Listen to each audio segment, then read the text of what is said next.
మరి మన కోసమే అండగా తోడుగా సక పురుషుడు మహిమాన్వితుడు మారారాజతుడు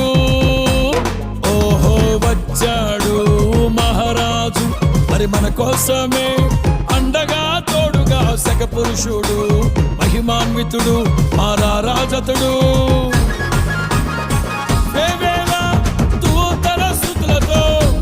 కొనియాడబడుచు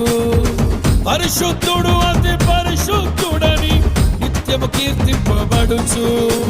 మహిమాన్వితుడు మహనీయుడు మారని నిజ దేవుడు మన కోసమే మహిమను విడిచి భూమికే రక్షణను తెచ్చాడు వచ్చాడు మహారాజు మరి మన కోసమే అండగా తోడుగా సక పురుషుడు మహిమాన్వితుడు మారా